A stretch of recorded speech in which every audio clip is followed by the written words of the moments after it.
अस्सलाम वालेकुम my YouTube family, कैसे हैं आप लोग। उम्मीद है सब लोग खैरियत से होंगे। आज मैं आपके लिए लेके आई हूँ जी एक बहुत ही मज़ेदार सी और डिलीशियस सी रेसिपी जो है जी अफ़गानी पुलाव, और जो बहुत स्पेशल से बंदे से टेस्टेड है। चलें जी देखते हैं, इसे बनाना शुरू करते हैं। ये तो बिनाल ने बहुत मज़े से खा ली थी क्योंकि इसमें जो है वो इतने ज़्यादा स्पाइसेस भी नहीं होते और फुल ऑफ फ्लेवर होती हैं ये। चलें जी इसे बनाना शुरू करते हैं।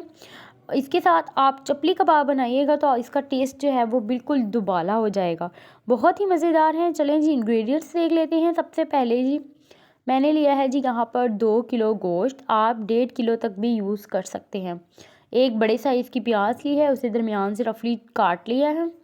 1 टेबलस्पून सौंफ है, 1 टेबलस्पून सूखा धनिया, नमक हस्बे ज़रूरत, 2 ये मैंने कड़ी पत्ते लिए हैं, एक पूरा लहसुन का जवा लिया है, पूरे लहसुन लिया है, 7 से 8 हरी मिर्चें और 3 से 4 हैं लौंग। इसमें अब जो स्पाइसेस ज़्यादा अहम हैं जिससे पूरा फ्लेवर आएगा वो है 1 टेबलस्पून भर के ज़ीरा, 1 टेबलस्पून काली मिर्च, साबुत गोल, 8 हैं सब्ज़ इलायची और 8 ही हैं बड़ी इलायची, 2 स्टिक है दालचीनी की और साथ एक छोटा सा पीस है जायफल का। इन सब को जो है वो मैं ग्राइंड करूँगी, लेकिन सबसे पहले मैं गोश्त चढ़ा देती हूँ। मैंने प्रेशर में ही सारे ये मसाले शामिल कर दिए हैं, इनको मैं ग्राइंड करके शामिल करूँगी। अब मैं इसमें गोश्त शामिल कर दूँगी और 2 किलो मैं इसमें पानी डाल दूँगी। 2 किलो ही मेरे पास जो है वो गोश्त है। अब मैं इसे डाल दूँगी प्रेशर में और इसको मैंने जी 30 मिनट्स के लिए इसको पकाना है। तब तक मैं ये जो सारे मसाले हैं इसको ग्राइंड कर लेती हूँ। अभी मैंने प्रेशर नहीं रखा। इन मसालों को ग्राइंड करके मेरे पास तकरीबन 3.5 टेबलस्पून जो है वो मसाला बचेगा, बनेगा पाउडर फॉर्म में।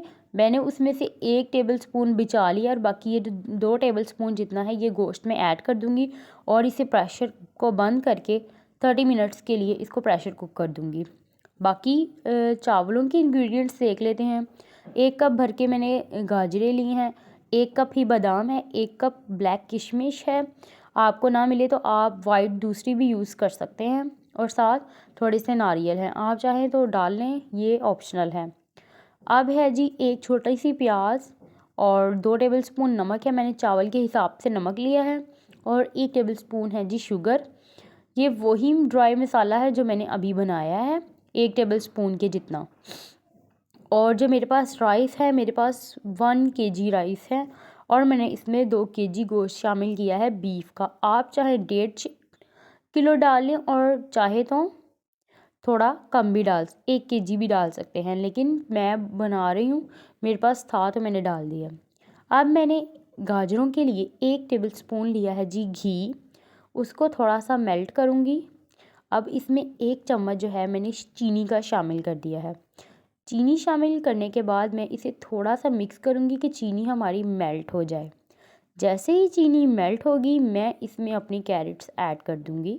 कैरेट्स ऐड करने के बाद इसे 2 से 3 मिनट मैं इसी तरह सौते करूँगी और फिर मैं इसमें 2 घूंट जो है वो पानी के शामिल कर दूँगी। चूल्हा मैंने बहुत ज़्यादा उसकी जो आंच है वो स्लो रखी हुई है। अगर आप तेज़ आंच रखेंगे तो चीनी की वजह से जो कैरेट्स भी हैं वो जल जाएंगी। अब 2 से 3 मिनट हो गए हैं, मैं इसमें 1 घूंट जो है वो पानी का शामिल कर दूँगी।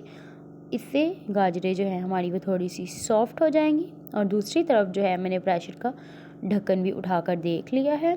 गोश्त जो हमारा 30 मिनट हो चुके हैं, बिल्कुल गल चुका है। मैं इसमें से बोन्स अलहदा कर लूँगी और जो यखनी है वो छान कर एक तरफ रख लूँगी। देखें जी हमारी जो गाजरें हैं उनका पानी भी बिल्कुल अब खुश्क हो चुका है। अब मैंने इस पॉइंट पर जब पानी डाला था तो गाजरों ने भी पानी छोड़ना शुरू कर दिया था, इसीलिए मैंने हाई फ्लेम करके गाजरों का पानी खुश्क कर दिया है। अब मैं इसमें किशमिश शामिल कर रही हूँ और नारियल भी, और जो बादाम हैं उनको मैं भिगो के रख दूँगी। अब मैंने एक बर्तन में घी ले लिया है, 6 चम्मच मैंने इसमें घी लिया है और इसमें मैं प्याज, जैसे ही ऑयल गर्म होगा तो मैं इसमें प्याज शामिल कर दूँगी